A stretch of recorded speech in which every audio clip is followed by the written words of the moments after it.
비 오면 홍수, 눈 오면 폭설. 해가 갈수록 도무지 중간이 없는 우리나라 날씨. 출퇴근길을 고통스럽게 만드는 걸 넘어 아찔한 사고를 일으키거나 사람들을 고립되게 만들기도 합니다. 이젠 생존과 직결되는 날씨 소식. 이쯤에서 이런 생각을 하는 사람도 있을 겁니다. 아니, 과학이 이렇게 발전했는데 날씨에 따른 피해 상황을 예측 못해? 미리 대비할 수 없는 거야? 그런 거 있잖아요. 예상 강수량만큼 도시에 비 내리는 거 3D 시뮬레이션 해보고 영화 아이언맨처럼 도시가 어떤 모습으로 변할지 미리 파악해서 척척 대비하는 거죠. 홍수나 폭설, 태풍 등 모든 자연재난 상황에서 상당히 효과적일 것 같은데 놀라지 마십시오. 이걸 가능하게 하는 엄청난 기술은 마세도시, 전주에서 처음 시작돼 점차 다른 지역으로 퍼져나가고 있다는데요. 전주?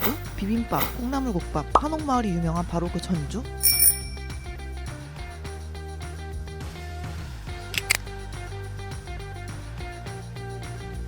국토정보 서비스를 제공하는 한 공공기관. 이곳에서는 전주와 함께 각종 자연재난이 도시에 미치는 영향과 그 결과를 예측해 대비할 수 있도록 가상공간의 전주를 똑같이 복제해 만들었습니다. 바로 디지털 트윈 전주입니다.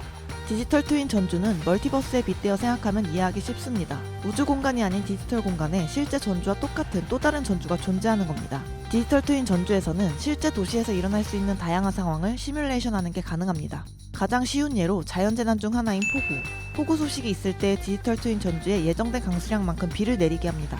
비가 내린 디지털 트윈 전주 안에선 하천이 범람해 하천 반경 Nkm 안에 지역이 침수되는데요. 침수된 지역 내 어떤 도로가 통행이 어려울지, 또 어떤 건물들이 침수 피해를 볼 수 있을지 한눈에 볼 수 있습니다. 특히 디지털 트윈 전주는 전주에 실존하는 건물들의 데이터를 담고 있어 각 건물이 가진 조건에 따른 침수 피해 정도도 예측할 수 있습니다. 이 시뮬레이션을 통해서 그 재난을 100% 막을 수 있다. 그거는 사실은 어렵습니다. 어렵지만 어느 정도 이런 재난재해 상황들을 대비할 수 있는 어떤 이제 데이터를 활용할 수 있다는 걸 좀 말씀드리고 싶습니다. 이외에도 다양하게 활용할 수 있습니다. 만약 A라는 사람이 전주에 건물을 세우기 위해 전주시에 허가를 요청한다면 간단합니다. 디지털 트윈 전주에 A가 제출한 도면 그대로 미리 건물을 세워보면 끝. 그럼 이 건물이 문화재 주변 건축물 높이 기준에 부합하는지, 주변 교통 상황에 어떤 영향을 미치는지, 풍향에 어떤 영향을 미치는지 등 실제로 건물을 지어보기 전까지 알기 힘든 결과를 예측할 수 있습니다. 이외에도 전주는 디지털 트윈 전주에서 바람길 시뮬레이션을 통해 미세먼지 농도가 높은 지역이나 열섬 현상 발생 원인을 유추하고 또 도시숲을 미리 만들어 도시 경관의 변화와 미세먼지 저감 효과를 예측하는 작업을 하고 있죠. 내년에 실제 전주의 도시숲을 어떻게 조성할지 계획을 세우고 있습니다. 이쯤에서 생기는 궁금증. 디지털 트윈 전주에서 시뮬레이션한 결과는 얼마나 정확할까?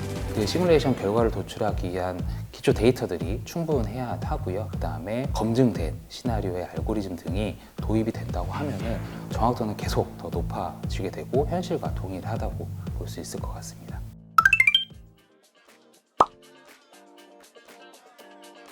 2018년도에 처음 개발되기 시작해 4년여의 시간밖에 없었기 때문에 알고리즘이 완전할 수 없고 상하수관로, 통신관로와 같은 지하 매설물 등 전주에 존재하는 모든 시설물의 데이터가 디지털 트윈 전주에 전부 적용된 게 아니기 때문입니다. 데이터도 많이 쌓고 알고리즘도 더 탄탄하게 해야 하죠. 아직 가다듬어야 하는 단계입니다. 디지털 트윈 전주의 중심에는 바로 디지털 트윈이라는 기술이 있습니다. 실물과 똑같은 쌍둥이를 가상의 공간에 만들어 다양한 시뮬레이션을 통해서 검증하는 기술인 디지털 트윈. 단순히 겉모양뿐만 아니라 현실 세계가 움직이는 방식까지도 디지털 공간 안에서 똑같이 구현해내는 기술로 과거로부터 축적한 방대한 데이터를 통해 상황을 분석하고 다양한 시뮬레이션을 통해 앞으로 생길 문제의 해결 방안을 제시합니다. 그 때문에 많은 전문가가 디지털 트윈을 4차 산업혁명의 핵심 기술로 주목하고 있죠. 디지털 트윈은 상당히 이제 많은 분야에서 활용이 가능합니다. 도시 분야는 현실의 세계와 똑같은 그런 가상 세계를 만들어 놓고 현재의 도시를 관리를 하고 미래를 예측하는 데 활용성이 있다고 봐지고요. 제조 분야에서는 제조 현장 자체의 가시성을 상당히 좀 높여주고 생산의 효율을 최대화할 수 있는 부분에서 활용이 좀 가능하다라고 말씀드릴 수 있고 심지어는 사람의 건강 정보나 이런 것들도 디지털 트윈으로 구축을 하는 메디컬 트윈 분야도 지금 계속 좀 성장을 하고 있고요. 활용도가 무궁무진한 디지털 트윈. 디지털 트윈 전주를 개발한 이 공공기관은 디지털 트윈을 활용해 지자체를 위한 플랫폼을 개발했습니다. 디지털 트윈 전주처럼 지형, 핵심 시설물 등 각각의 도시가 가진 여러 특성을 적용해 디지털 공간에 맞춤형 가상도시를 만들 수 있는 플랫폼입니다.